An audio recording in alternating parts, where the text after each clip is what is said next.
Hi friends, welcome back to Nischala's kitchen. ఈరోజు నిశ్చలాస్ కిచెన్లో సగ్గుబియ్యంతో మిక్స్చర్ సింపుల్గా ఇలా చేసినట్లయితే పిల్లలు ఎంతో ఇష్టంగా తింటారు. ఇది పిల్లల లంచ్ బాక్స్లో కూడా ఒక స్నాక్ ఐటమ్లా చాలా మంచి ఆప్షన్. చేయడం కూడా చాలా సులభం. జస్ట్ ఇంట్లో ఉండే ఇంగ్రీడియంట్స్తోనే చేసేయచ్చు. సగ్గుబియ్యం, అటుకులు, వేరుశనగపప్పు, తినే శనగపప్పు, జీడిపప్పు, జీలకర్ర, ఉప్పు, కారం. ఎలా తయారు చేసుకోవాలో చూద్దామా? ముందుగా మిక్సీ జార్లోకి రుచికి సరిపడా ఉప్పు, 1 టేబుల్ స్పూన్ కారం, పావు టీ స్పూన్ పసుపు, 1 టేబుల్ స్పూన్ జీలకర్ర వేసి మెత్తటి పౌడర్ లాగా చేసుకోవాలి. చూడండి, ఈ విధంగా మెత్తగా బ్లెండ్ చేసుకోవాలి. అప్పుడు మాత్రమే సగ్గుబియ్యంతో కరెక్ట్గా కోట్ అవుతాయి. తర్వాత 10-12 వెల్లుల్లి రెబ్బలను కూడా వేసి మిక్సీ వేసి పక్కనుంచుకోవాలి. ఇప్పుడు మన మసాలా పోర్షన్ అయితే రెడీ అయిపోయింది. ఇప్పుడు మిక్స్చర్ ఫ్రై చేసుకోవడానికి డీప్ ఫ్రైకి సరిపడా నూనె తీసుకుని ఇలాంటి స్ట్రెయినర్లో 1 కప్పు సగ్గుబియ్యంని కొంచెం కొంచెంగా తీసుకుని వేపుకోవాలి.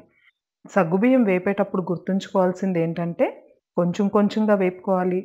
స్టవ్‌ని మీడియం ఫ్లేమ్‌లో ఉంచుకోవాలి. అండ్ మంచి క్వాలిటీ సగ్గుబియ్యం తెచ్చి ఫ్రై చేసుకోవాలి. డైరెక్ట్‌గా నూనెలో వేసే అటెంప్ట్ మాత్రం అస్సలు చేయకండి. ఇలాంటి స్ట్రెయినర్‌లో వేపితేనే ఈజీగా అవుతుంది. లేదంటే వాటిల్ని ఆయిల్‌లో నుంచి తీసే టైంకి అవి మాడిపోతాయి. ఇట్లా కొన్ని కొన్ని తీసుకుని సగ్గుబియ్యం అంతా కూడా ఫ్రై చేసి ఒక మిక్సింగ్ బౌల్‌లోకి యాడ్ చేసుకోవాలి.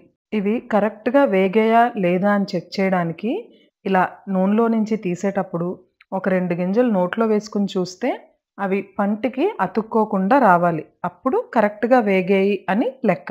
తప్పుడు సగ్గుబియ్యము ఇలా చిన్న చిన్న బ్యాచెస్‌లో వేపుకున్న తర్వాత వేరుశనగ పప్పును కూడా ఇదే స్టైల్‌లో వేపుకుందాం. అలా అయితే మాడిపోకుండా ఉంటాయి అండ్ లోపల వరకు కూడా కరెక్ట్‌గా వేగుతాయి.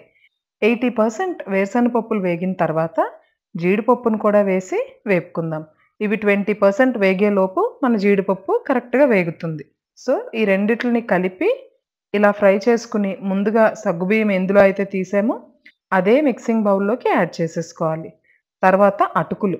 అటుకులు కూడా మొత్తం ఒకేసారి వేయకుండా చిన్న చిన్న బ్యాచెస్‌గా వేసుకుని ఫ్రై చేసుకోవాలి.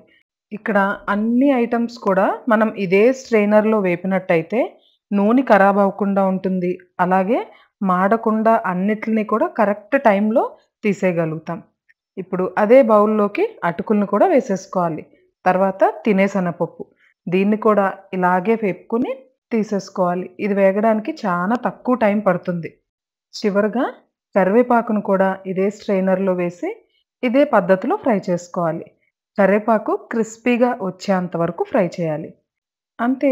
ఇప్పుడు ఇవన్నీ సెపరేట్‌గా వేపుకున్నాం కదా!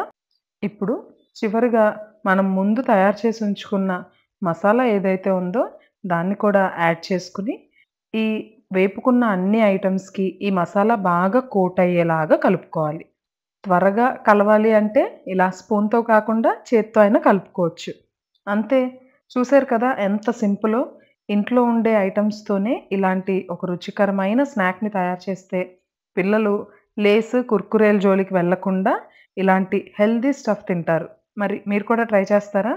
ట్రై చేసి మీకెలా కుదిరిందో కామెంట్ సెక్షన్‌లో తెలియజేయండి.